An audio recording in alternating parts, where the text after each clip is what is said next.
Okay, so if you're watching the recording, welcome. This is the December 6th session of the Manhattan GMAT Study Hall. We've just gone over the rules, and today the topic is more on sentence structure issues overall in sentence correction. So again, just a brief reminder, when you get a multiple choice question, please use these options. Find the multiple choice options in there. Do not post in the chat box. Thank you very much. And these problems are from the GMAT Prep software. So that's free software. We're allowed to distribute the problems because they are free. We're not allowed to use problems from the official guide.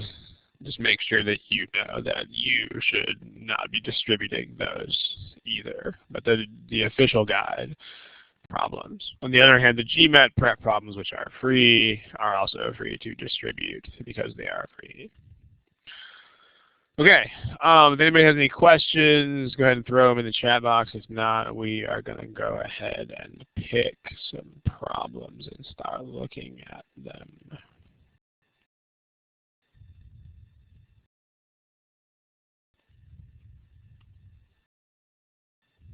Okay. No one's got any questions. All right, here's the first problem for today. It's a longer problem. Remember, when you see longer problems, that means it's okay to take more time on them than the average. So I'll give you a clock here. Here's a clock.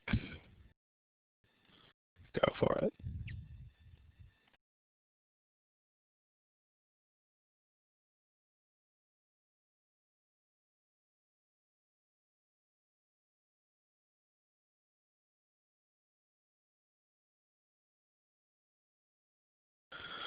Okay, there's still a lot of people without answers here.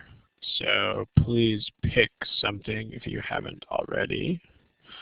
Give you a few more seconds here to do that. Just remember that when you take the test, there's no such thing as not answering the problem. So you got to pick something.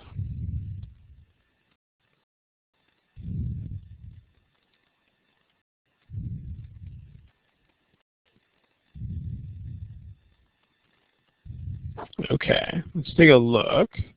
So here are your answers as a group. Here's your, so there's still a couple of non-responses, not a lot. So we got a majority in favor of choice B here. Let's take a look, and remember that the theme of today's class is overall sentence structure. So what we want to focus on is that. And what I mean by overall sentence structure is two things. When we say we're talking about overall structure of a sentence, it means just basically making sure that the whole sentence is actually a complete sentence.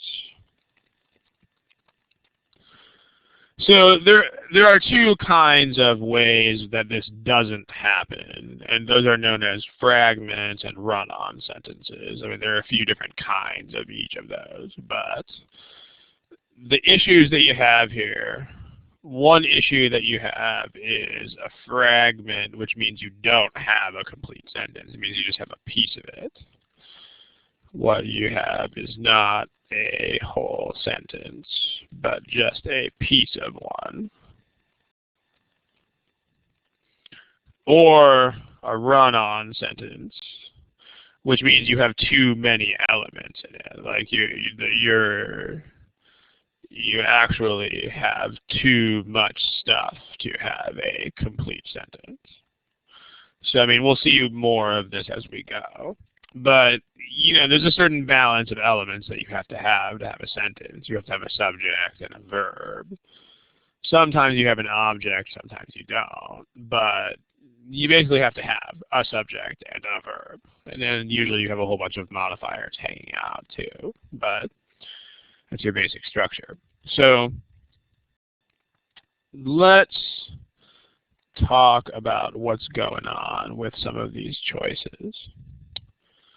In particular, a distinction that you need to learn to make if you don't already know how, you need to learn the distinction between modifiers and essential sentence elements. And what I mean by essential, I just made that term up. That's not really a term. But I mean the things that make the core of a sentence. And I mean, remember that the core structure of a sentence is subject, verb, and sometimes object. So you need to learn to distinguish between things that are modifiers and things that are essential sentence elements. So I think I made a sentence something like this the last time we did this topic in a study hall, but here's an example again. The dog fell. The dog fell is a sentence. I mean, it's actually a complete sentence. It's a subject and a verb. It doesn't need an object. So, but then you can add a whole bunch of other modifiers to it, and you still have a sentence, like you can add the word cute. Adjectives are modifiers. The cute dog fell. The cute dog that we adopted. The cute dog that we adopted last Friday, in the afternoon, at the shelter, down the street, fell down the stairs, onto the floor, with a loud thud, comma, scaring the baby. And you can even have modifiers that come before. The sentence doesn't have to start with a subject. So something like unaccustomed to the indoors. And then in that case, I guess you wouldn't capitalize. So there. I mean, notice that you still have a core sentence of the dog fell. That's your subject and your verb. And then every single other thing in here is a modifier. And when you're looking at the structure of a sentence, you have to learn to ignore the things that are modifiers, because grammatically those don't change your overall structure. They're just extra description. In terms of the meaning, they're going to be important. I mean, if something is there as an additional description, it's probably there for a reason. But in terms of the overall grammatical function of the sentence, the modifiers are not a thing. So that sort of thing. So let's take a look at these choices and see what in them is modifiers and what in them isn't. So modifiers in that color. Let's take a look at some things that are modifiers. So constructed at least as early as the Sui dynasty, comma, that's just a description of whatever comes after it. And then comma, more than 1,000 years older than a similar one in Beijing. That's just a modifier. Constructed at least as early as that time is still a modifier. Comma, the oldest known altar used in Chinese state religious practice. That's just a noun describing another noun.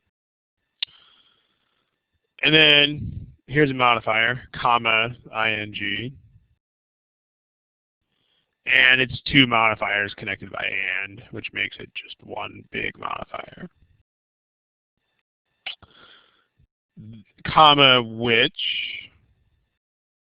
It's a big, gigantic modifier starting with comma, which.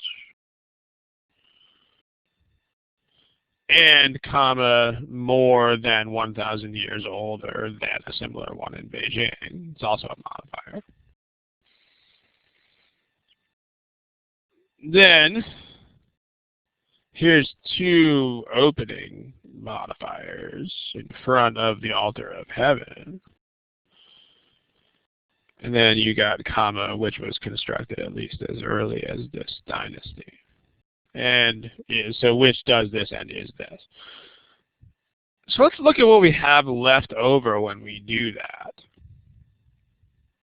Because remember, when you take the modifiers out of the sentence, what you have to have left is a sentence. It has to be like this. Like when you take out all of the things that are orange or whatever you want to call that color here, then what's left is the dog fell, which is definitely a sentence. So that's what you're trying to do here. You're trying to take out things that are modifiers and make sure the thing you have left is a sentence. Okay, well, let's see what we've got when we do that. So let's take those away. All right, modifiers are purple. Let's see what's left over once we take those out. Well, the first sentence we have, the altar of heaven is the oldest known altar used in state religious practice of China, comma, it is blah, blah, blah, blah, blah. Does anybody want to tell me what is going on there? What is that? Just leave that question vague and see if anybody has thoughts to share about it.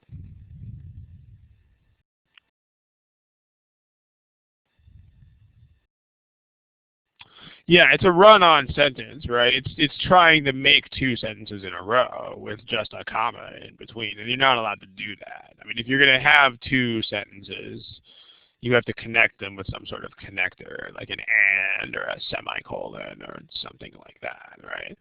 So A winds up being complete sentence plus comma plus another complete sentence. This is a run-on. It's too much stuff. It's too much of a good thing here. Like we got two subject and two verbs. So not okay. So this is one way that you can have a run-on sentence, is if you actually just try to stick two sentences together without any sort of connector.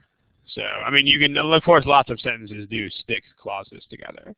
But if you want to do this sort of thing, you need a connector such as and or semicolon or any of those other connectors, you know, but, yet, any of those things. Choice B, let's take a look at what's going on there. Well, the altar of heaven is more than 1,000 years older than a similar one in Beijing, and also is this. The altar of heaven is this and is that. That's totally a sentence. So B is a legitimate sentence.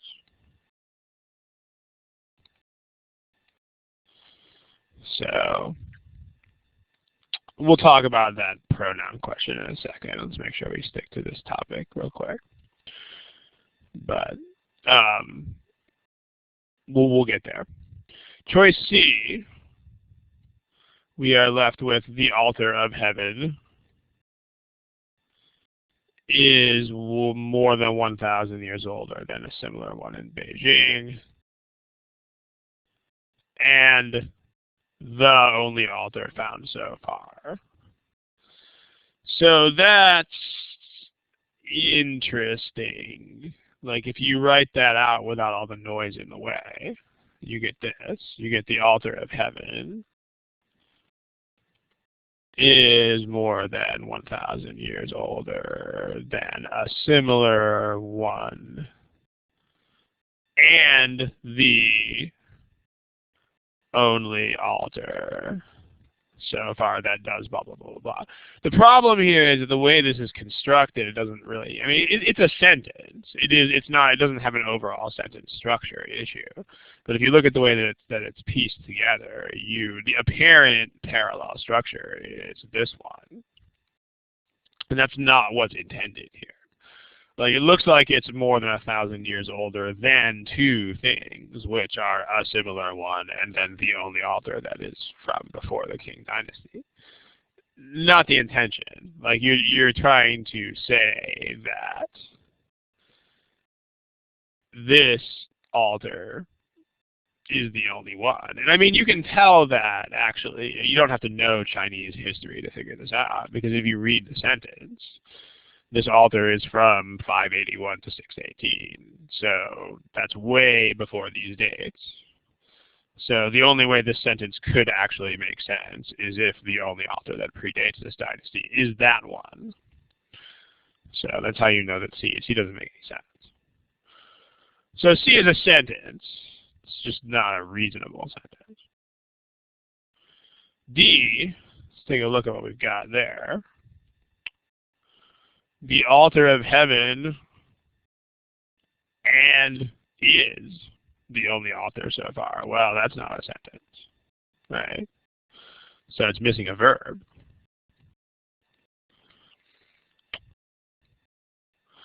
You got to connect another verb to is.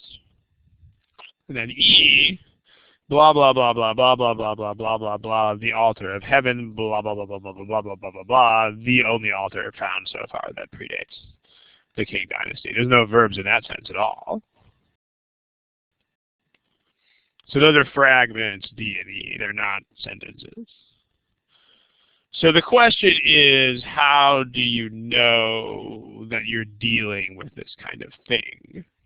So we want choice B. How do you know this kind of thing is an issue? Well, again, it all comes down to splits. Because remember that there's a lot of stuff that you could look at in sentence correction problems, which means there's not really any good reason why you should ever be looking at things that are not splits. Like, there's enough splits in the world, basically, that anything that's not a split doesn't deserve your attention. So if you look at what's split here, well, notice that like this, is more than would be a sentence element. That'd be a verb.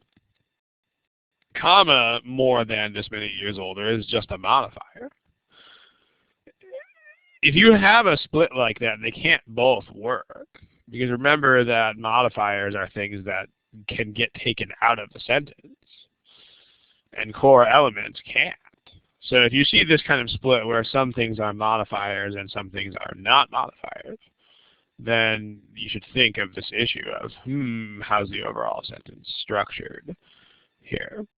So let's take a look at that. If you see a split between core elements, which means subject or verb,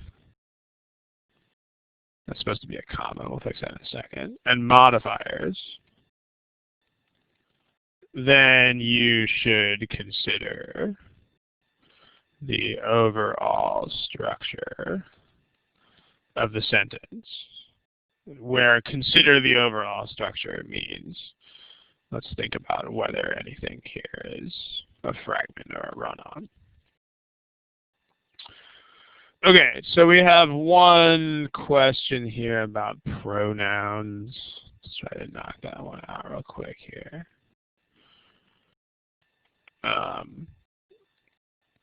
So it's about choice A, so we can just copy choice A onto the next board.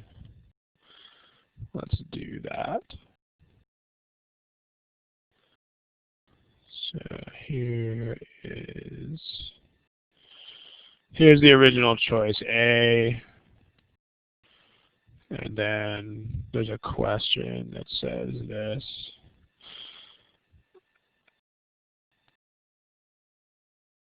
So you've got the word it. I mean, remember that pronoun ambiguity is a thing that's not even worth considering. Like, there are a lot of pronouns that are technically ambiguous that are still fine. So, like, worrying about this is going to cause you more trouble than it will help. Because the point is that if it's clear what a pronoun refers to, then it's fine. So when you see a pronoun, just check two things. Those are, number one, does it stand for a noun? And again, from the intended meaning of the sentence, you should understand the intended meaning. So it should be pretty straightforward to understand what the pronoun is supposed to stand for. Whether it does stand for that or can stand for that is another issue, but you should at least understand what it is supposed to stand for. And then, does it match that noun in terms of singular and plural? Just think about these two things when you see a pronoun. I mean, pronoun ambiguity, not really a thing. I mean, there are lots and lots and lots and lots of pronouns that you could technically call ambiguous because there are multiple nouns or whatever in the sentence, and they're still fine. It's just a matter, I mean, you know, if you had to use every pronoun in a way that was totally grammatically unambiguous, then you would have some pretty serious issues with the language. You know, like in other words, if to use the word "it," if you had to have exactly one singular noun in the whole sentence, then it would be impossible to say a lot of things. That's why we're not very tight about this sort of thing. I mean, when you say ambiguous, if it's unclear what the pronoun stands for, that's a different story. So let me give you an example of when.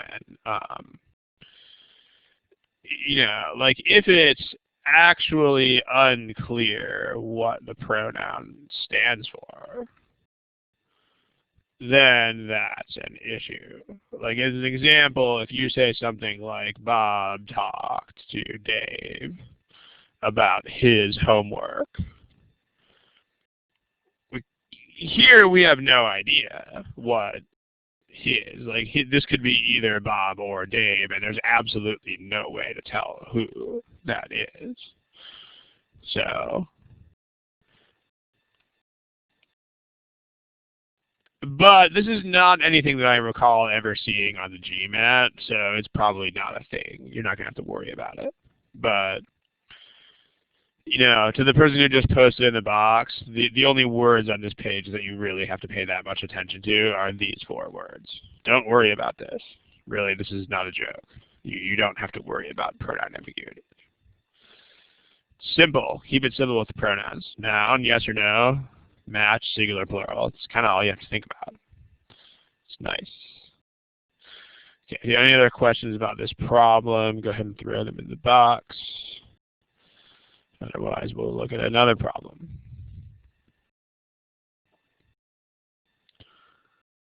Let's take a look at this. Try, here's a clock.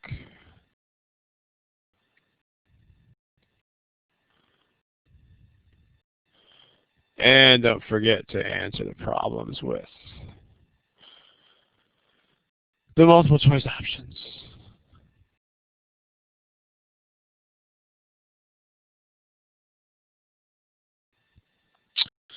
All right, ladies and gentlemen, go ahead and pick an answer if you haven't already.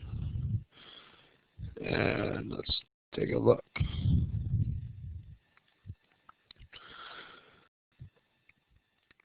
Okay, just to make sure we're all on the same page here, go ahead and tell me in the chat box, when you first read a sentence correction sentence, what are you looking for? Yeah, what is the message, right? Because, I mean, you don't really know how any of this is supposed to fit together until you know what is going on. Like, what's the message? So remember, the first thing you look at is what's the message? What is the sentence actually trying to tell us?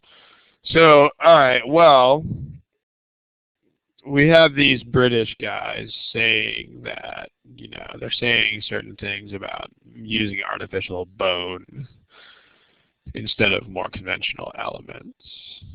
And then as far as showing how their idea would work, like make sure you understand what the point here is. And I mean, Suvik says remove the modifiers. I wouldn't say remove the modifiers, because remember, you might have a sentence that's wrong, and you might have things that are modifiers that like aren't supposed to be. Or you might have things that are not modifying what they should modify. And so, like, I mean, you don't want to take things out when you think about the meaning. Because if it's wrong, then you might be taking the wrong things out. So, I mean, you just gotta like look at what's there and kind of use common sense about what it might be intended to say here. So, but okay, most of this is pretty straightforward, although let's think about this last part real quick, the whole showing how their idea would work. Like when you get to that, remember to hash this stuff out when you read it. Like, what shows how the idea would work? And make sure you figure this out before you start chasing sentence elements. Someone tell me in the text box, what actually does that? Like what shows how the idea should work?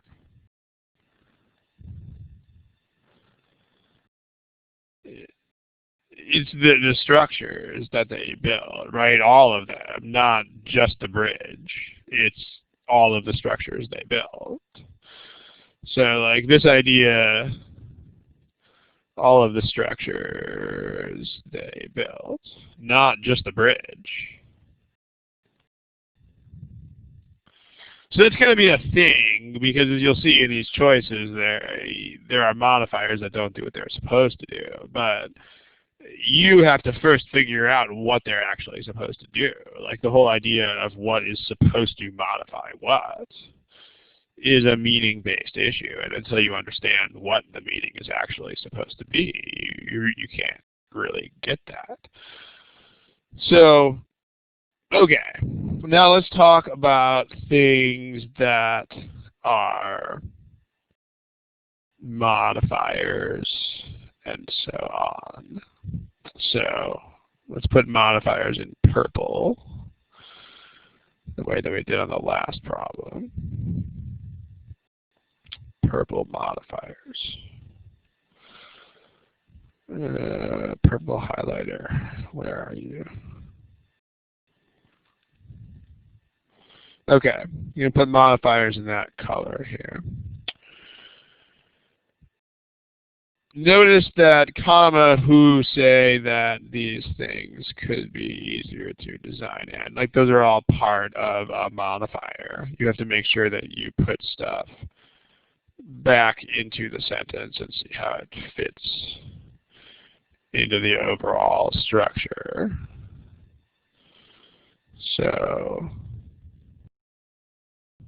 those are modifiers. And then that's just a verb. That's a sentence. So let's use different colors for these underlines. Let's say that if something is just a verb, let's put it in this color. Versus things that are entire sentences or whatnot.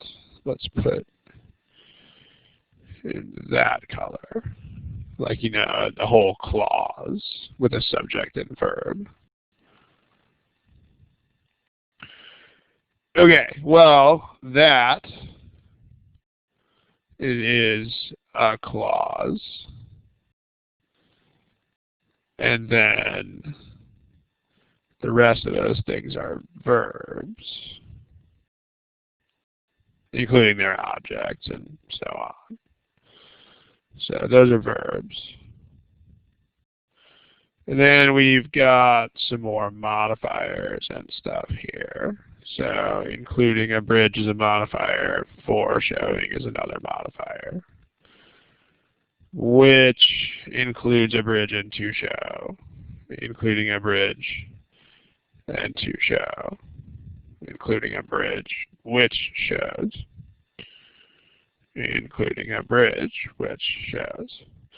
So, I mean, what you've got here, if you look at these choices, well, let's see if these make any sense.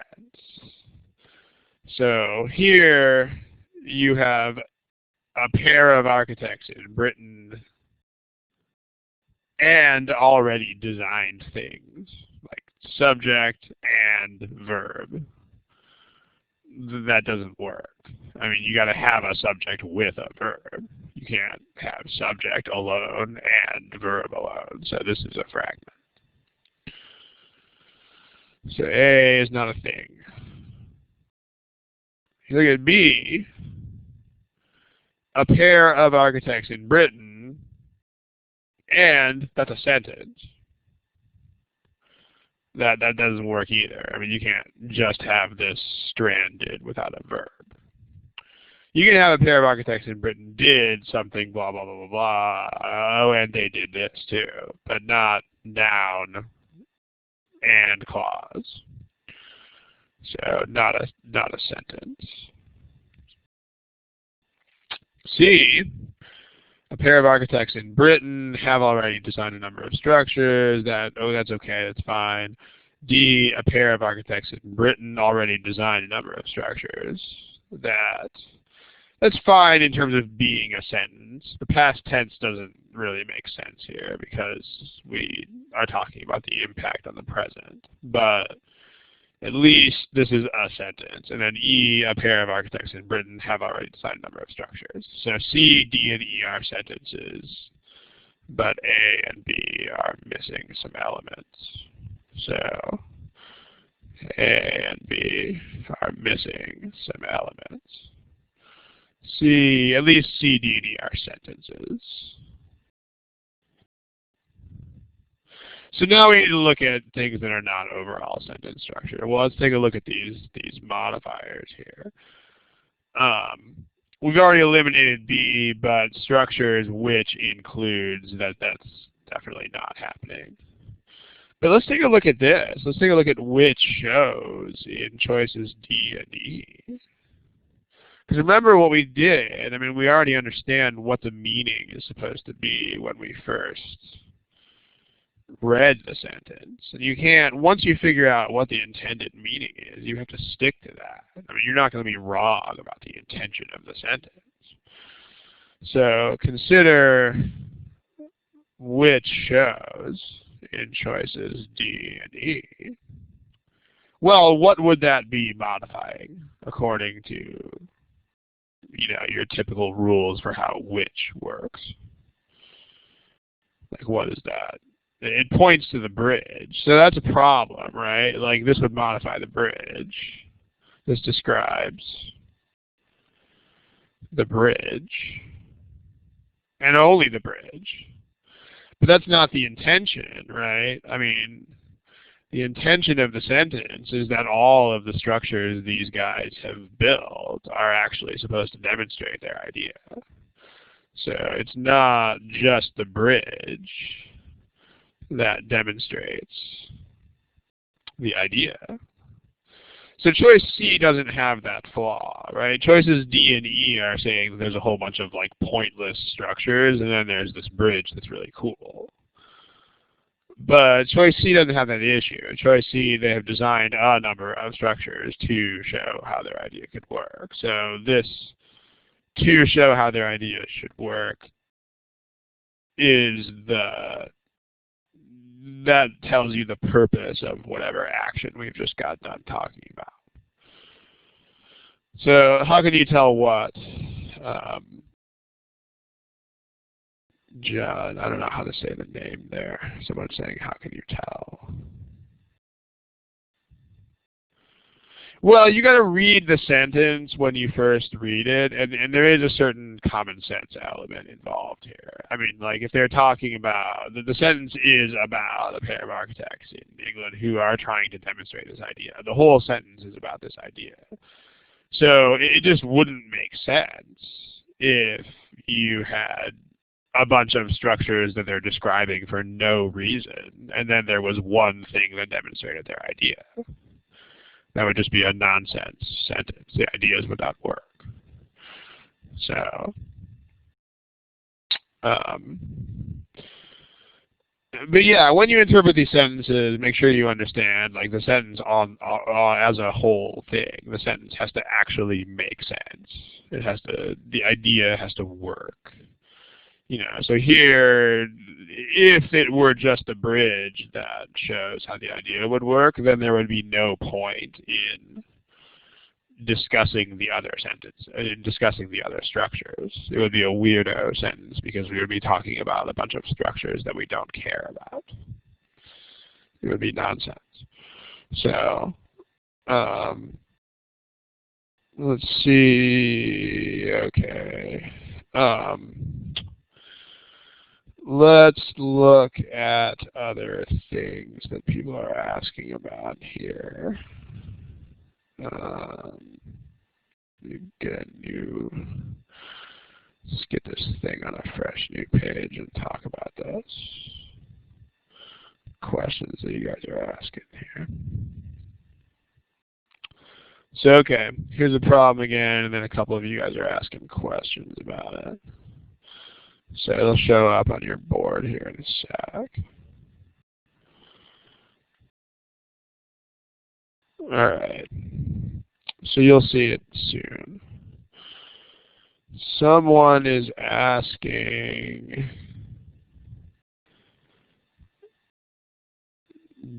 this.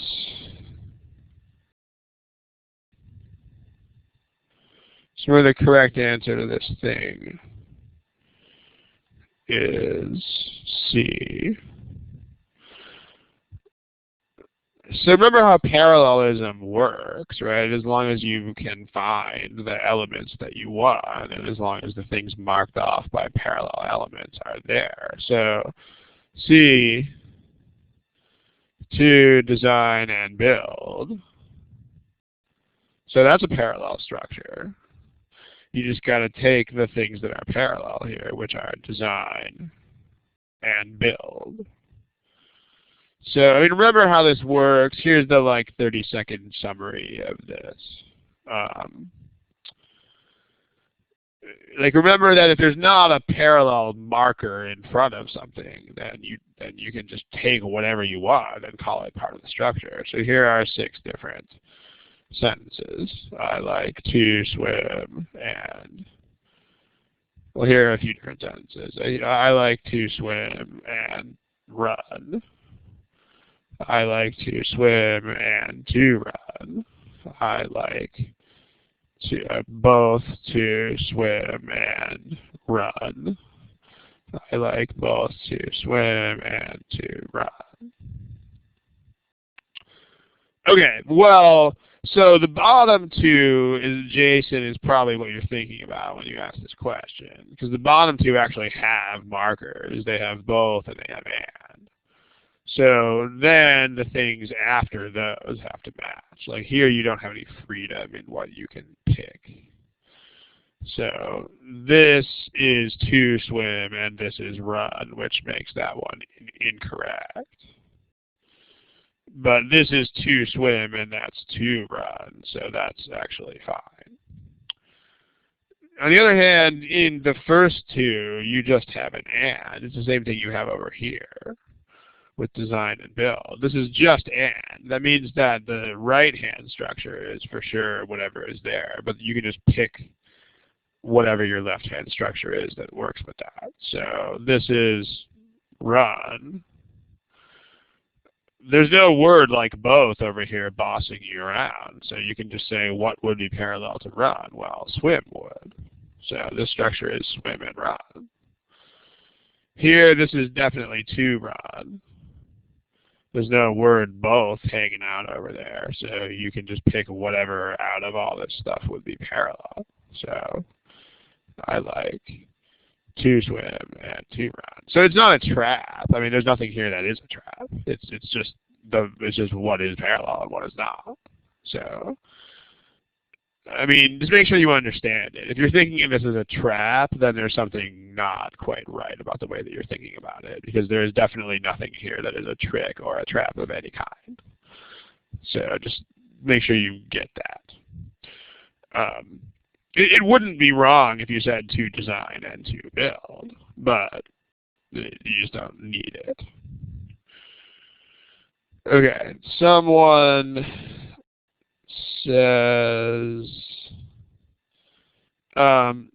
Santa says, Santa, it's December. The subject verb agreement, yeah, that's right. We actually mentioned that already, but that is a thing, the subject verb agreement. And then here's this question. Whoever posted this, go ahead and elaborate. I mean, it should be clear to you that this is not an idiom. I mean, this is not what single idioms ever look like. I mean, remember that single idioms are just like, pairs of words that go together, like between this and that.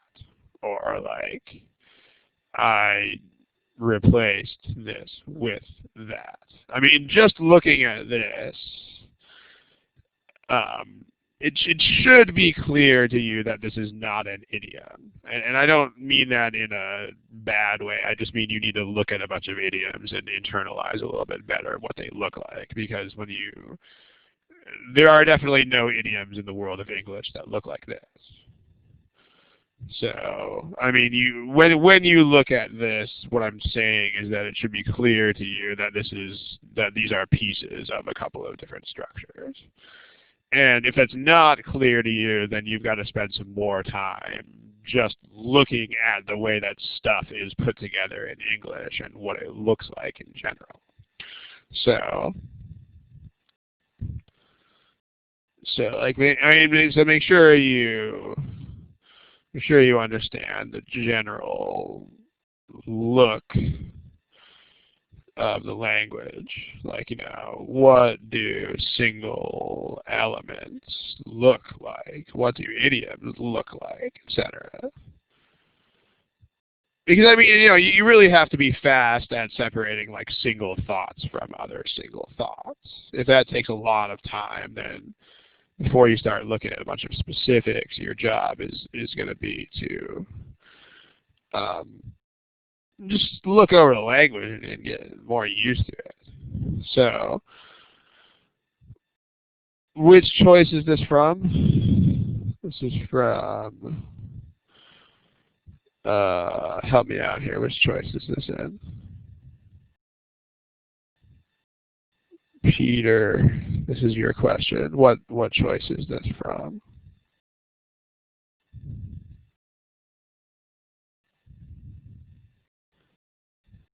Okay, Peter is not there anymore.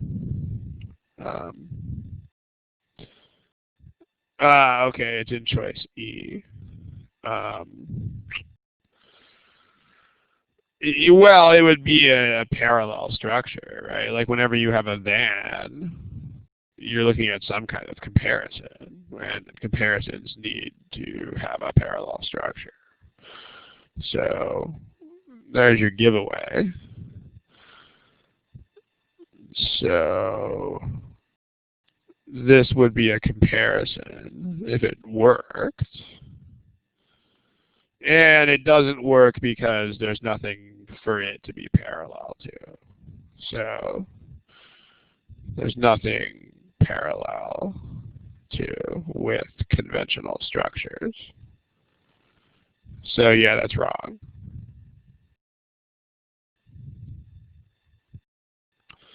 Okay.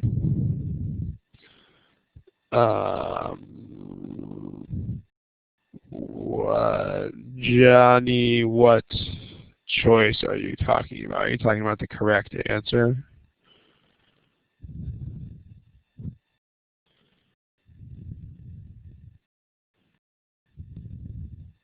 All of them that have the verb on them. I'm not sure I really understand, but all that you really need to clarify is the correct answer, because, I mean, we don't need to clarify the incorrect answer. So if you're asking about that, then, I mean, the verb is have designed. It's not just have. It's have designed. So that tense has some name. I forget what it is. But the verb is to design, and they have designed a number of structures. So if you wanted the core of that sentence, it would be, the core structure of the correct answer is a pair of architects have designed a number of structures, and then everything else is modifiers. So there's your subject. And there's your verb, and there's your object thing that they did the verb to. So there you go. Okay. A number of structures is not a modifier. It's the object of the verb. So, like I hit the ball. The ball is definitely not a modifier. It's what's called the object. It's the thing that I did this to. In this case, it's the thing that they designed. So, alright. So hopefully that's clear. If it's not, go ahead and just ask whatever. If so, let's move on. Okay. If anybody has any other questions. Alright, let's take a look at another one.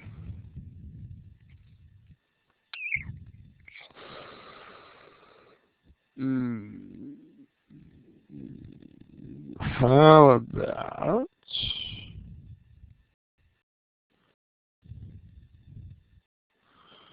this one? So remember to answer the questions there. Here's a timer.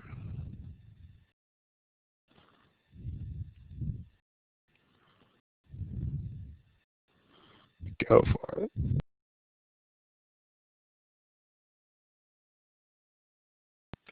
Okay. There are a lot of non-answers here, so make sure you pick something. Take 5 more seconds or something, pick an answer if you have a non-response. Remember, this is a test where you have to pick something. So if you haven't picked something, then make sure you do. Okay, let's take a look. Here's your responses. So not a ton of agreement here. It looks like people liked A and C best. But let's see. Let's take a look. So let's take a look at the difference between modifiers and things that are not modifiers. So I guess we'll just keep with the color code that we had in the previous parts. Let's put modifiers in purple. Okay. And by the way, what does a semicolon do? Who can summarize that for me? Semicolon right there. What is that all about? How do those work? What are they? How do they work? What do they do? So, yeah, in other words, it's a lot like a what? You guys are using a lot of big words, but yeah, it separates two sentences. It's like a period. Yeah, it's pretty much the same thing as a period, except for that it is used when there's some relationship. Like the reason to use a semicolon rather than a period is to like announce to your readers, hey guys, there's a relationship here. So that's the point. So the point is that the stuff after the semicolon, I mean the IE, you can ignore that. It's like that is, or here's the example of what we're going to say. Or here's an explanation. So this has to be a sentence starting with they. So conveniently the underline starts exactly where the second sentence should start. So that's nice. They denounce big government. Modifier. And then while supporting is also a modifier.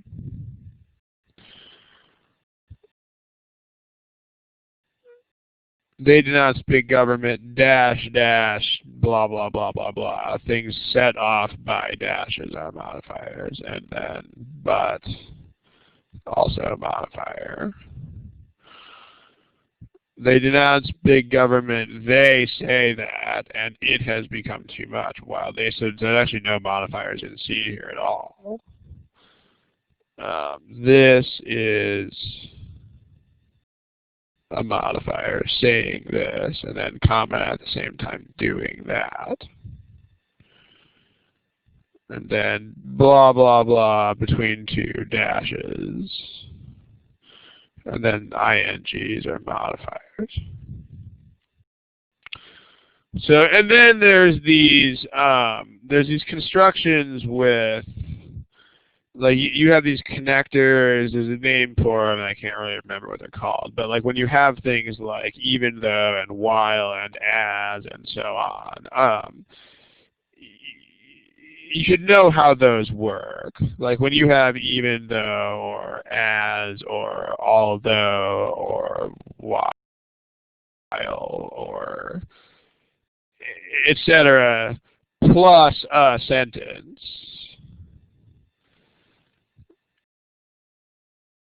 Make sure you know how these work. Like those go in front of sentences, but they can't stand by themselves. Like they have to be attached to something else that is a sentence. So, I think they're called like subordinating something or other, but it doesn't really matter what they're called. The point is like how do you use them? So let's just look at a couple of examples of that, because again, just being able to use examples is the point. So, even though I left home 30 minutes early, I still arrived at the theater late.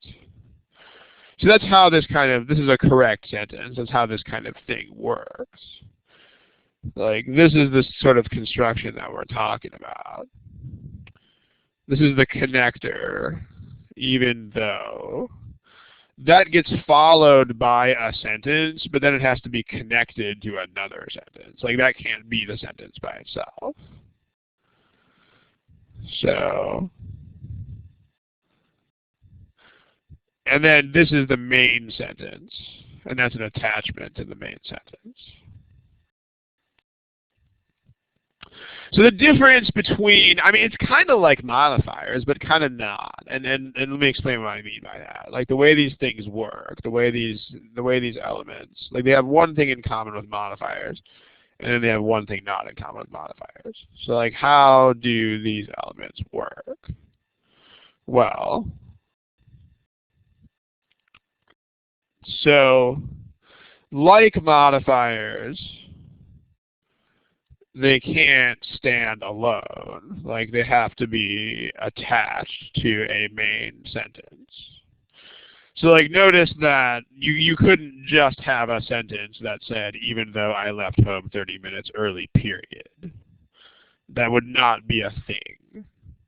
Like on the other hand, the main sentence part it totally would be. If you said I still arrived at the theater late, period, that would totally be a sentence. So what these have in common with modifiers is that you cannot use them by themselves. Like if you have this sort of thing, it has to be attached to something. Now what's different between these and modifiers is, unlike modifiers,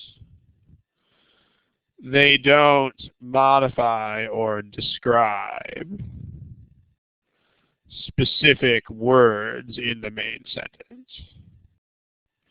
You know, as long as you have the right kind of overall relationship, the usage is fine. I mean, because the difference here is, like, let me give you another example of what I mean by this. The rules for modifiers are much more strict, because modifiers actually have to point to specific things, whether those are actions or nouns or whatever. So, like, here are a couple of examples of sentences like this. Here are two sentences that basically mean the same thing, or at least try to. So, as I was coming home from school, the wind blew me off my bike, versus coming home from school, the wind blew me off my bike.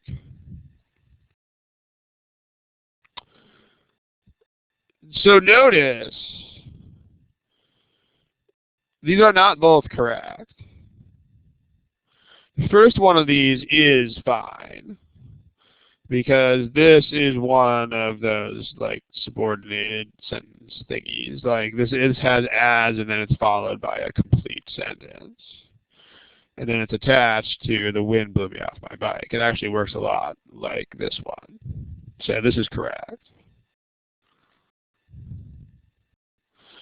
On the other hand, the difference is that coming home from school is a modifier, and so it has to follow the rules for modifiers.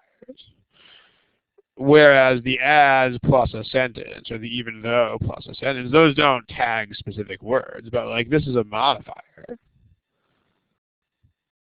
And they have specific things that they have to describe. Like according to modifier rules, it has to describe the noun that comes after it.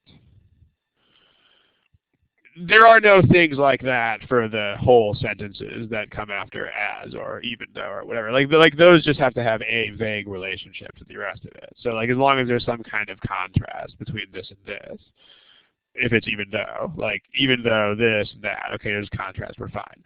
As is while this was going on, this happened, that's also fine. On the other hand, coming home from school is a modifier that has to tag a noun. Like it actually has to point to a noun. So, and that's where you wind up with an issue here, because the wind was not coming home from school, I was. So the second sentence here is incorrect.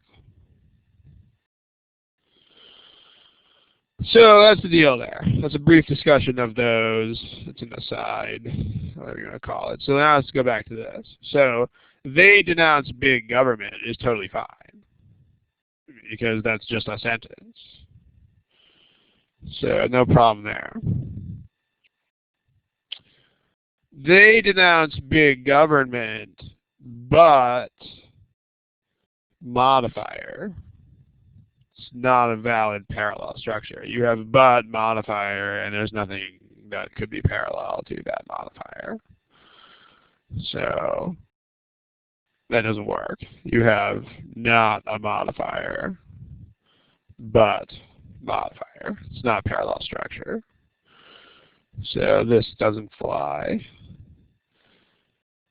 If you look at C, there's a sentence. There's another sentence. While that's a sentence. So I mean, this is while they support is like one of those blue things. It's like as I was coming home from school, or even though I left home 30 minutes early. So that's not an issue, but this is a run-on, because what you're left with is you just have two sentences that are stuck to each other. They denounce big government, comma, they say that government is doing too much. That's not a thing. I mean, you would have to connect those with an and or with something else. So this is a run-on sentence. And then D and E have this problem of you don't have a main sentence. Like D is just while they denounce big government, and so is E, basically. The problem with those two is that they're sort of like just saying, even though I left home 30 minutes early, period. Or as I was coming home from school, period. Well, that doesn't work, right? Like these things have to be attached to other sentences, which they denounce big government doesn't. So those don't work either. So the only thing here that has a valid overall structure is A. So we want A. I mean, so again, the clue here is you have the same kind of split that we were looking at on the other problem. Like you have things that are sentences all by themselves versus things that are not sentences all by themselves. That's basically what's going on. And I mean, you can't really have a construction where both of those are fine. I mean, if you need a sentence, then that's what you need. And if you need a non-sentence element, then that's what you need. But you got to just know how the structure works. But again, you're not looking at this cold. Like, you're not looking at these randomly for no reason, because that would be very hard. That would be extra hard because there's this underline in the middle of it breaking everything up. But when you see splits between, like, okay, that's a sentence and that isn't, then you know this is what you have to think about. So all right, we probably have so that's okay, that's not a bad question. While and at the same time. So not really, because there's while is one of those words that doesn't always mean the same thing. So let me show you what I'm talking about. If you like here, they don't mean the same thing at all. So here's the correct, here's the sentence again.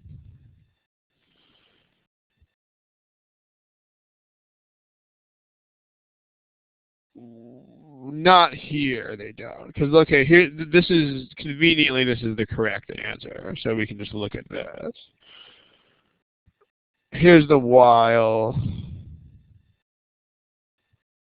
Here's the at the same time. So at the same time means at the same time. I mean, that means exactly what it says. What does the while here mean?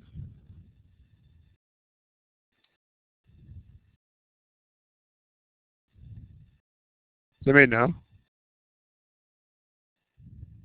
Yeah, it means contrast. Because there's two different kinds of while, right? I mean, so just make sure you're aware of this. Like while can be one of two things. The first is, and what you're thinking that it is it's for things that are simultaneous. So if you say, you know, like while driving home from work, I found a big pile of gold bars. Okay, well, great. And then the other thing that while can do is it can indicate contrast. And that's what it's doing here. So if you say like while most of my colleagues work long hours, Mark often goes home at 3 p.m. So this is not a time simultaneous thing. This is like in contrast to most of these other people. This is what Mark does. So that's what's going on here. You have this kind of contrast thingy going on. So, and because there's a contrast between they think that government does too much, but they also want the government to do. I mean, you could actually put, you know, like the idea here is the same as the idea of like but, or even though, or despite that, or even though they say that, they're talking out of both sides of their mouth. That's what's going on there. So it's the other kind of while.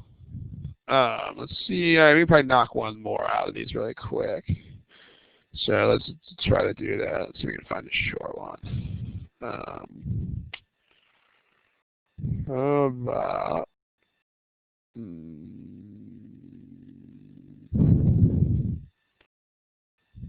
okay, how about this one?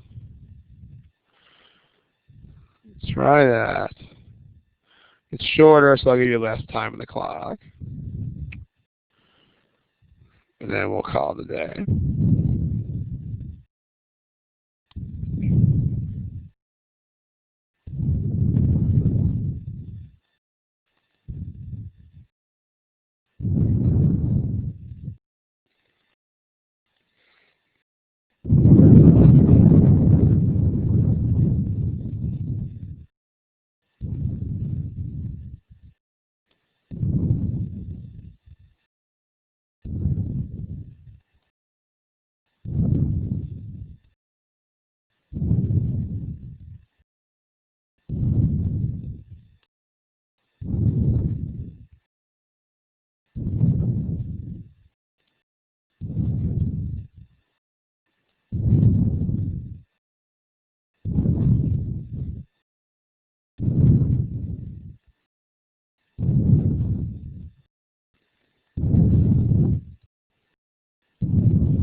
All right, ladies and gentlemen, check this out. If you don't have an answer, go ahead and pick one. There's still a lot of you who don't. So you got to pick something. I'll give you about 5 or 10 more seconds.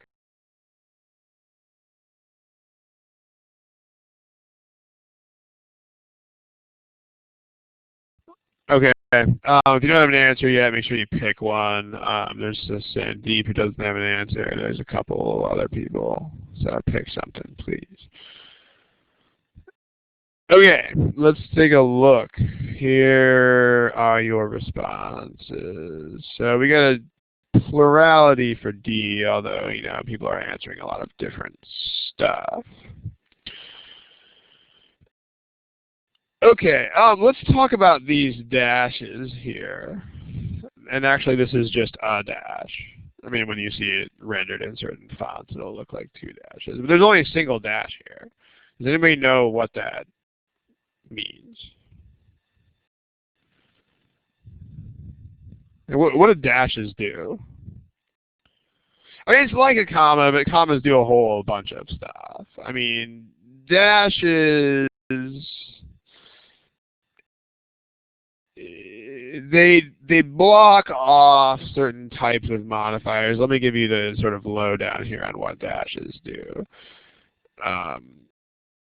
But then what we need to realize is that dashes are not commas, which that sounds like a statement of the dreadfully obvious, but bear with me here. So what do dashes do? Well, they set off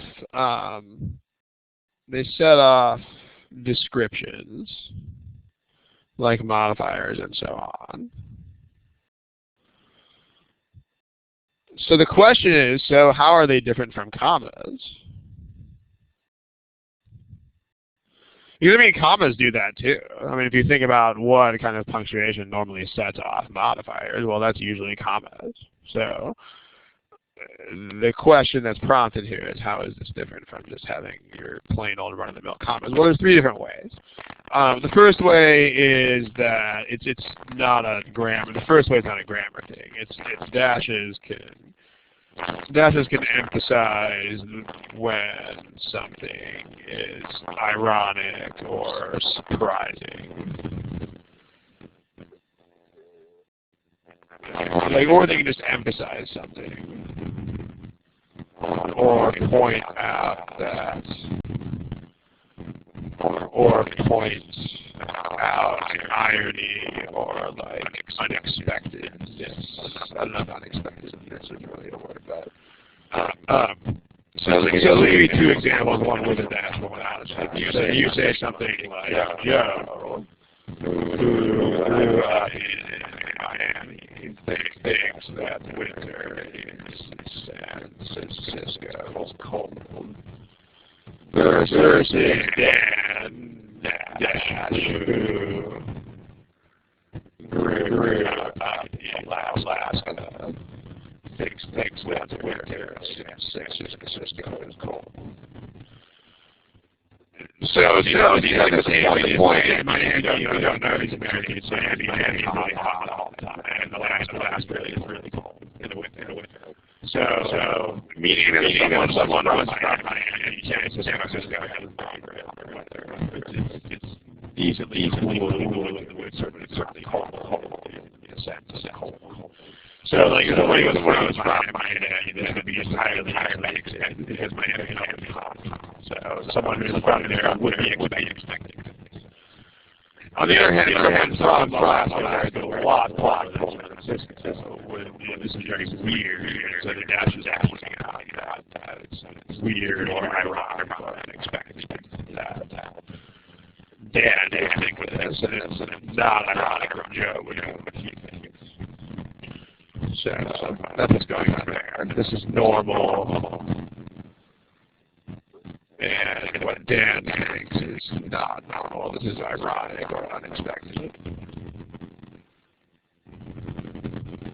So in that case, when it comes to the way the sentence works, there's nothing different at all. Okay, that's one thing dashes can do. Another thing dashes can do is they can be unambiguous where commas might, like dashes can clarify sentences in which commas are confusing or ambiguous. Like if you say something like, 3 of my friends, and John, Chris, and Ryan, and their wives came to the party. Versus if you say something like 3 of my friends, dash, John, Chris, and Ryan, and their wives came to the party. So the problem with the first of these sentences is we're not really sure how many people came. Because it kind of sounds like it could be 3 people who are named John, Chris, and Ryan, and then their 3 wives. Or it could be 3 of my friends and John and Chris and Ryan, and then all 6 of their wives. So we don't really know. And maybe it's like 12 people, maybe it's 6. On the other hand, if you have the dashes here, then there's no ambiguity about this at all. It's very clear that John, Chris, and Ryan are my 3 friends. And so the second sentence means definitely 3 guys and their wives. So no problem there, and that's the second reason. And then the third reason you'll see dashes is that they have a greater freedom as far as what they can actually set off. Like dashes can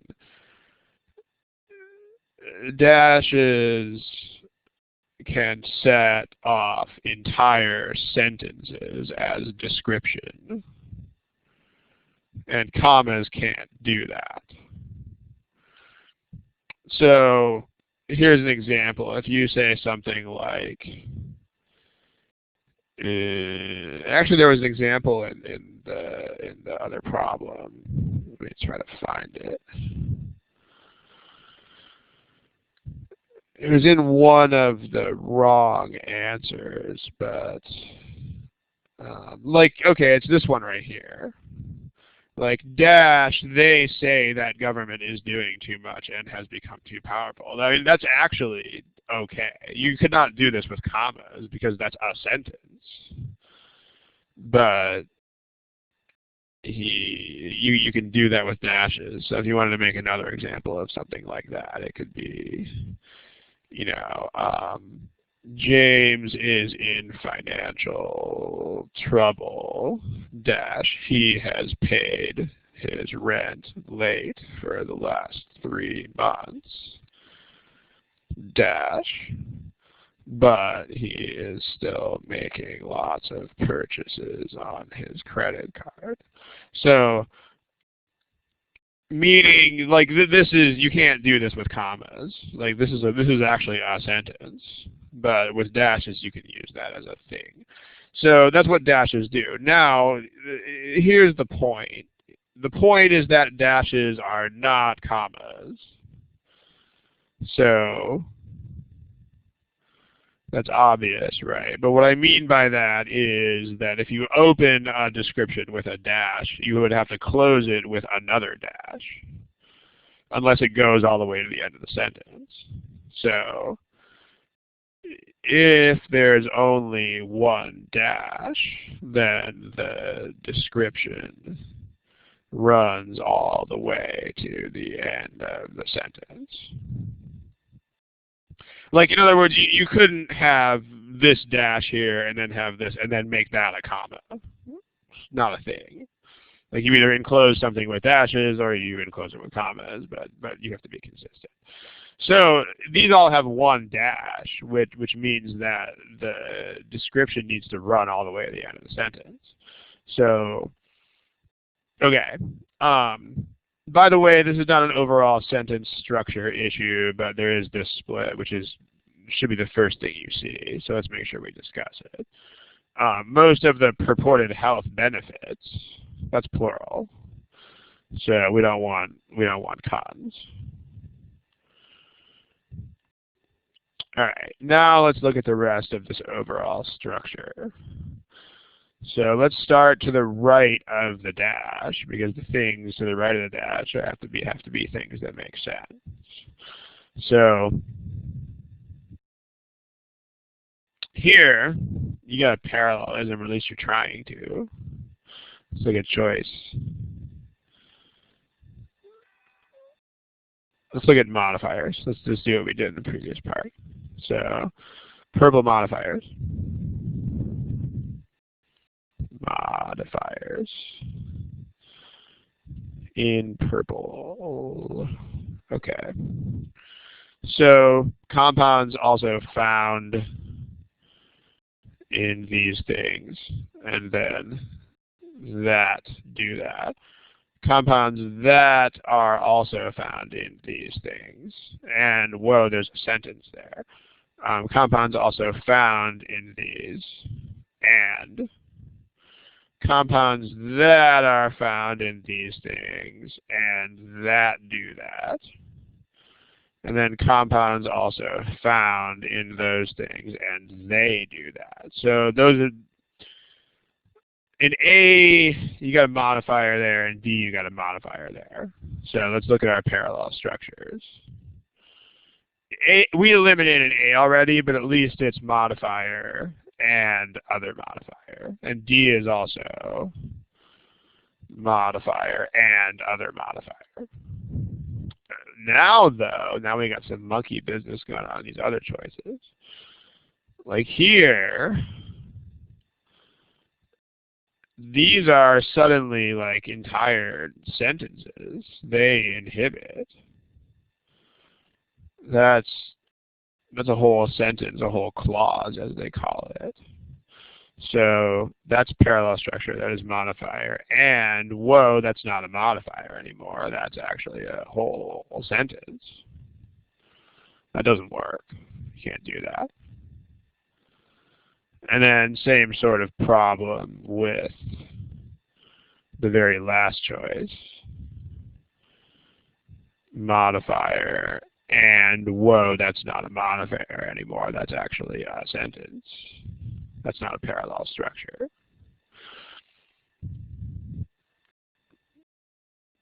And then C kind of has the same issue because it's not a whole sentence this time, but it's a verb. And you can't put a modifier in parallel to a verb. So verbs hang parallel to other verbs. So modifier, and then whoa, that's not another modifier. That's a verb. No fly. So it looks like D wins. So, because, I mean, the thing with the dash is, you know, if you look at these examples, you can realize the thing after the dash might be a whole nother sentence, but it also might not. So you don't know with that. But when you look at the stuff that's behind the dash, you still have to have parallel structures that work. So, and here you got modifier, sentence, verb, modifier, sentence. So then you're looking at overall structure issues again. Okay, we're over time. We're going to go ahead and call it a day here. If you have any administrative questions, you can ask those at this point. If not, thank you for attending, and I hope everybody has a peaceful, relaxing holiday season. If you travel, travel safe, and all that. The next study hall is, if I am not wrong, the next study hall is not actually until January. So it's going to be a while, but thank you for coming. I'm going to go ahead and kill the recording at this point.